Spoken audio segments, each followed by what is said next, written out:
here, and well, always eager to pick the brains of you, Steve. Great to see you here as always. You're a regular, aren't you? Absolutely, Nick. Good to be here. Weather aside, of course, it's belting down, but hopefully that'll yield, and we have this discussion year in, year out. If the rain does ease on the weekend and there's no rain on Sunday, I'm sure everything will be just dandy.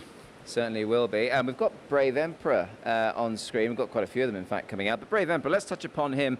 The boys were just chatting, saying how he's got more air miles than most of us. Probably not you, mind. But what do you make of him and his challenge coming here? Well, he's certainly an interesting runner, isn't he? I think Archie Watson's done an incredible job probably early on to identify that he wasn't a horse that was going to reel off, 3 major Group 1 wins in the UK. We'll pick the best of what's on offer around the world, and his record in France and Germany and Qatar, of course. You would wonder whether his form is quite good enough to win a race at this level. If the rain continued, that would certainly be to his advantage.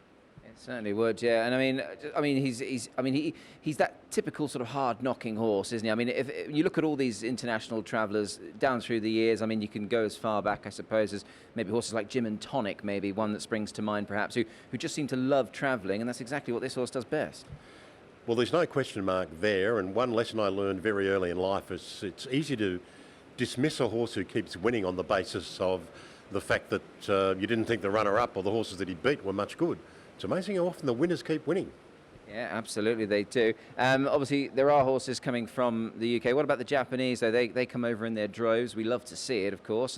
And this year, they've got the likes of Prognosis, who looks like one of their leading chances. Mad Cool, another in the sprint. What's been your take on Team Japan?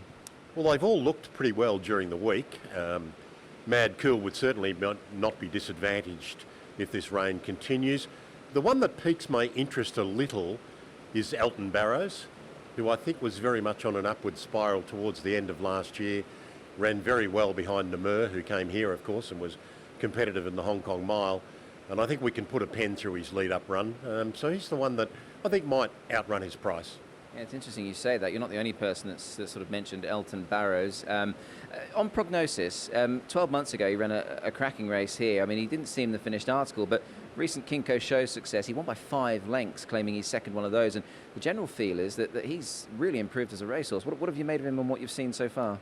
Yeah, well, he's looked terrific during the week. And as you touched on that, the latest win, where he beat a seriously good horse, eased down. It was as soft as win as you could see, so you may well be right. Maybe he's come on. Maybe he's one of those horses that's maturing with a little experience and a little age. Yeah, he's clearly a nice horse. Obviously, we know how much the Japanese do like to win here. I must ask you about the home team, though, Steve. Of course, we've got 3, champions, lining up in each of the races.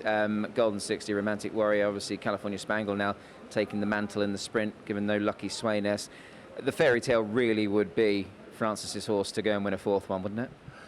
Absolutely, and the 3 of them, inextricably linked, which is extraordinary, isn't it? And now they're competing in the 3 different divisions. Golden 60, I think there is a legitimate argument to say that he's the best horse to have raced in Hong Kong. I suspect he is. He faces another challenge, of course, coming off a break, and probably wouldn't want this rain to continue, but what a wonderful horse he's been, and you'd hope he could step out and do the job again. California Spangle, with his impeccable record at 1,200 metres, maybe that's effectively what he is. And Romantic Warrior, well, he just manages to get the job done, doesn't he? And, every year, so often we see a clean sweep, we might see another one. One of the locals that interests me, again, a little bit of value is maybe Invincible Sage in the sprint. I think he's just drawn to get the camp behind the leaders, a couple of whom are going to have to do a little bit of work from wider gates. And again, the rain certainly wouldn't bother him on his record in Australia on soft tracks. So he's another who I think just might outrun his price. Yeah, he's interesting. Well, there is a bit of space down there next to the Bronze of Silent Witness, so we might see a Golden 60 joining him. Steve, many thanks for joining me, and hopefully you enjoy the rest of your time here and the weekend, of course. Terrific. Thanks, Nick.